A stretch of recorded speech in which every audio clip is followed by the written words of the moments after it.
is an incredible Mother's Day down here. The weather is just fabulous, and I only posted a tiny short video for you guys today, so I thought I'd go live. It's been a while, and for our members, we missed our live yesterday. We were so busy. Let me turn you around and show you just how fabulous it is out here. I mean, the sky is blue. It is just near perfect weather today. And we've got a lot going on. It is the Galveston Historic Home Tour weekend for the Historical Foundation. Does their annual home tour. And right down there, I don't know if you can see it, there's a bit of an orange tent set up. That's one of the homes on the tour. So we're getting a lot of passers-by, and we're getting a lot of tours in the house. We're normally not open on a Sunday, but this is an incredibly busy weekend in Galveston for people that like historic homes. So we opened Saturday and Sunday last weekend, and this weekend we've been doing a booming tour business, but we have a fundraising event next weekend with Clean Galveston, a back garden tour. We have a lot of work to do. So I came outside to help Sherry. Say hi. Hello. She's been frantically working with Roman and Tink in the greenhouse, doing the restoration, getting things planted.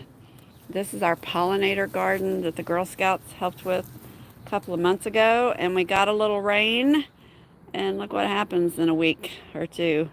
The weeds just went berserk. So we're going to get it all weeded and cleaned up and get a little mulch down. We didn't mulch right away because a lot of things were planted from seed, and we wanted our seeds to come up. Like these sunflowers, there's a huge variety of different kinds, some native ones that kind of come up every year, some that were planted from seed. We've got our little coreopsis, which are the wildflowers down here in the cemetery you've seen before. That's a bird of paradise that was gorgeous last year, but the freeze got it, but it's coming back out. So it'll be nice. We've got our little, oops, I just stepped on your phone. Not very hard. I have soft tennis shoes.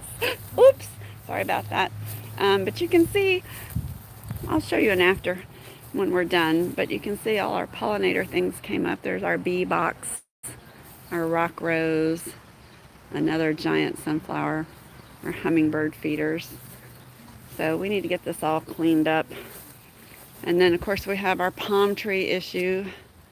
Sadly, 4 of the 6 that we tested came back positive for the lethal bronzing. So we are now on the state of Texas website as ground zero for quarantine. They're already notifying the nurseries in the area of new protocols they have to follow, and they will be coming to our property every couple of weeks to follow up and make sure we're cutting down trees and doing all the things we're supposed to do. So this one is clearly dead. It's going.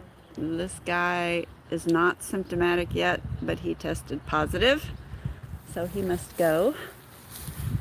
These 2 are a clump over here, and I had him test this one just to see because it's away from the infected ones, and that one tested negative, which means these 2 are probably negative. So that's good news. We are ordering online the antibiotics to start treating the infected trees, but we're seeing signs of lethal bronzing on these 2 right in front of our greenhouse, which is really sad. And of course the other 2 that are dead that have to go. So it's going to be quite the ordeal to get all of them treated.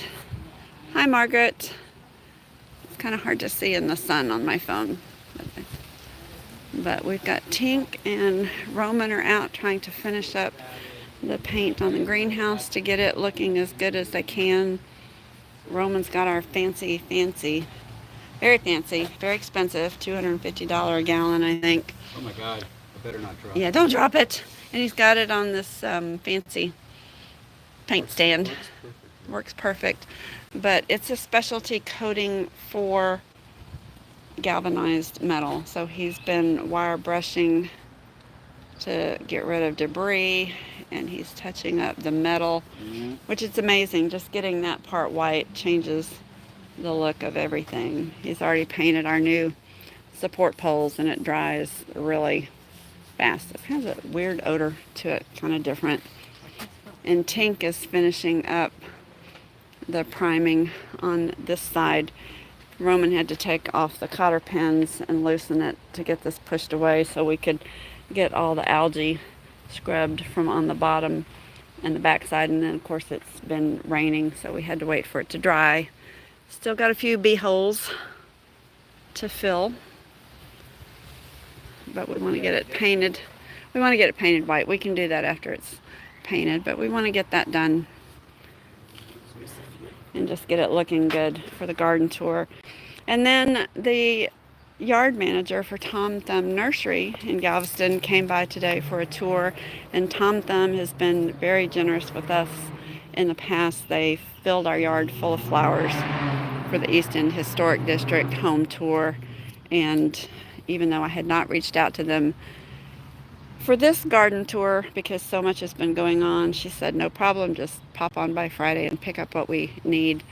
They let us borrow plants to kind of stage, so we'll get some pretty hanging baskets and fill the greenhouse with hanging baskets and make everything look nice for the tour. So somehow it always comes together at the very end, and we've been watching our avocado tree. Let me see. Oh, here we go.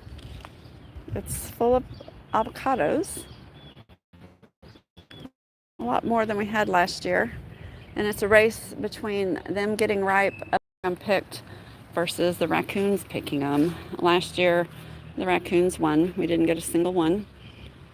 They waited until about 2 days before they were ripe enough for us to pick, and they came and got every single one of them, little dinkers.